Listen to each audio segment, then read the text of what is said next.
Just as negotiations between China and the U.S. made progress, the Trump administration launched a crackdown on Chinese chips. In response, Jensen Huang twice predicted the outcome, and Foreign Minister Wang Yi spoke frankly and openly about the situation. So, what is the U.S. trying to achieve by blocking Chinese chips? And what did Foreign Minister Wang Yi have to say about this?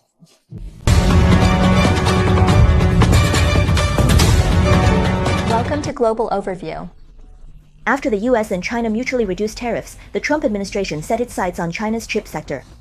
Recently, the U.S. Department of Commerce announced the repeal of the AI proliferation rule signed during the Biden era and issued 3 new guidelines, further tightening export controls related to AI in China. The 3 guidelines include a global ban on the use of Huawei Ascend chips, exercising caution when using American chips to train or infer Chinese AI models. Strengthen precautions to prevent corporate supply chains from being shifted or circumventing regulations, ensuring that the U.S. continues to lead. AI innovation will consolidate the leadership of American companies in the global artificial intelligence sector. Although since 2022, the U.S. government has already started banning companies like Nvidia from selling high-end computing chips to China on the grounds of national security.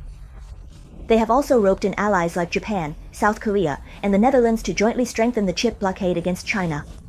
However, high-profile bans targeting specific Huawei chips like this are still relatively rare. Some analysts believe that although the U.S. Department of Commerce quickly adjusted its wording, changing from a strict ban on using Huawei Ascend chips to warning the industry about the risks of using advanced Chinese computer chips, including certain Huawei Ascend chips, the underlying threat implied in this move has not changed.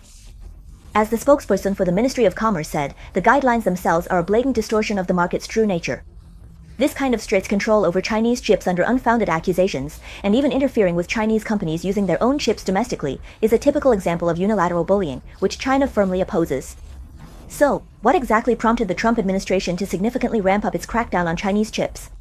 According to some U.S. media, it is precisely the continuous growth and strengthening of Chinese chip manufacturers like Huawei that has made the Trump administration increasingly worried about China's surging technological competitiveness. This has led to the idea of ramping up controls to defend its own industry dominance. After all, the series of chip-related bills introduced by the Biden administration have already proven to be largely ineffective. From the U.S. perspective, perhaps only by continuing to block the flow of advanced technology to China can they prevent China from overtaking them in the field of artificial intelligence. In addition to defending the dominance of the American chip industry, the Trump administration's move is also aimed at rallying more countries to join in targeting China. This is also about weakening China's influence in the chip sector.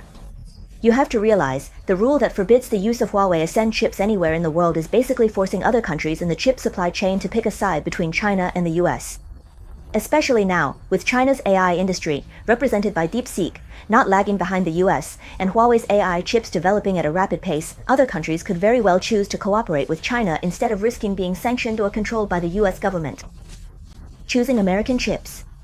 Regarding the new chip regulations introduced by the U.S. government, Nvidia's president and CEO Jensen Huang summed it up in just 2 words: a failure. On the 21st, Huang stated that these restrictions are completely wrong for the United States and will only cause American companies to lose the Chinese market and their industry-leading position. He also pointed out that, due to the chip ban imposed by the Biden administration, Nvidia has lost nearly half of its market share in China. Sales revenue has dropped by nearly $15 billion. The Trump administration's attempt to encircle and suppress Chinese chips will most likely end in failure. In response to U.S. crackdown on Chinese chips, Foreign Minister Wang Yi, meeting Asia Society President Kevin Rudd in Beijing 20th, called on U.S. to stop unwarranted suppression of China. Wang Yi said that the U.S. attempt to completely block Chinese chips is blatant unilateral bullying, and China firmly opposes it.